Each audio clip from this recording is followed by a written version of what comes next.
Belakangan ini saya mengalami kondisi mental terpuruk hingga mengganggu keseharian. Saya mendapat rujukan konsultasi ke psikiater mengenai kendala-kendala tersebut. Psikiater memberikan obat, namun ortu perlu mengetahui obat ini. Setelah saya ceritakan, ortu lebih banyak menyarankan untuk memperbaiki sholat subuh. Saya mengerti sholat subuh yang saya masih belum di awal waktu.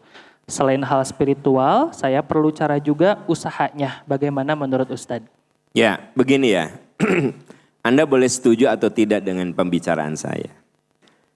Ada orang yang sudah rajin baca Quran, sudah rajin tahajud, sudah rajin ke majelis taklim, doa pagi petang dia baca, tapi dia mengalami kegelisahan yang luar biasa. Ternyata itu kaitannya dengan sistem yang ada di otaknya. Jadi walaupun dia zikir, wirid, tahajud, anxiety, kegelisahan, itu ternyata penyebabnya adalah pada sistem otaknya. Makanya itu harus diobati oleh psikiater, oleh dokter jiwa. Jadi tak semua kegelisahan itu, maksudnya nih, tak semua orang gelisah, kamu gak dekat sama Allah. Ada banyak loh orang yang dekat sama Allah. Sekarang gini, orang kalau mau haji itu dirindukan. Keumumannya. Tapi Anda perlu tahu loh, ada orang yang mendekati waktu haji jadi gelisah. Gak bisa tidur, ya gelisah, ujug-ujug ngomong ke suaminya gini, ayah kalau kita lagi haji gimana kalau anak-anak ada yang menculik. Iya, jadi di otak nanti jadi ada overthinking. Segala kekhawatiran. Nah ketemu saya, suaminya. Pak Am, istri saya teh justru semakin, kan oleh pemerintah suka diumumkan nih. Misalnya si Fulan tahun ini berangkat. Si Fulan tahun ini kudu melunasi haji. Justru sudah melunasi haji, orang lain mah makin mantep. Ini mah jadi banyak kegelisahan. Apa coba? Saya katakan, Bapak bawa istri Bapak ke psikiater. Benar, dibawa ke psikiater, diobati. Dia mengalami kegelisahan yang memang, karena kebayang gak? Dia sudah 4 malam gak bisa tidur. Gelisah, takut, tiba-tiba sesek. Karena kebayang dia itu lagi tawaf, kan di Ka'bah itu suka banyak orang. Padahal walaupun banyak gak sesek, ya memang berdesakan tapi tidak kemudian, dia mah suka sampai kayak gitu. Padahal tidak ada siapa-siapa. Nah etama tidak bisa dikatakan, kamu tuh dekat sama Allah, kamu teh zikir, kamu teh wirid. Itu mah kudu dibawa ke dokter jiwa. Tapi memang maaf, di negara kita ini kalau datang ke dokter jiwa dianggap gelo.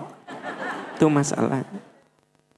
Padahal kalau orang ke dokter jiwa itu layaknya ke dokter yang lain. Pak Am pulang dari mana? Dari dokter gigi. Mau diomongkan. Pak Am dari mana? Itu saya konsul hasil lab ke dokter penyakit dalam. Nggak akan diomongin. Bahkan didoakan. Ya kan? Ya, Pak Am kamari ke dokter penyakit dalam doakan mudah-mudahan sehat. Pak Am kamari ke dokter gigi mudah-mudahan sehat. Tapi kalau Pak Am dari mana? Dari dokter jiwa. Kade maneh.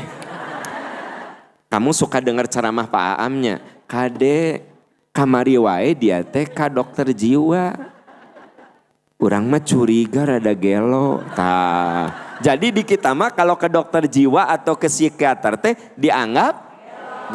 Maaf, itu problem di negara maksudnya maaf ya.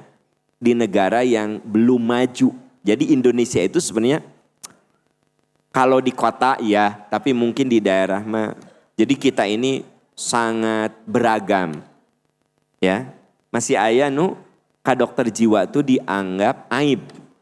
Padahal sebenarnya bukan aib juga. Gitu. Jadi kalau seseorang datang ke dokter jiwa, Anda jangan menganggap aib.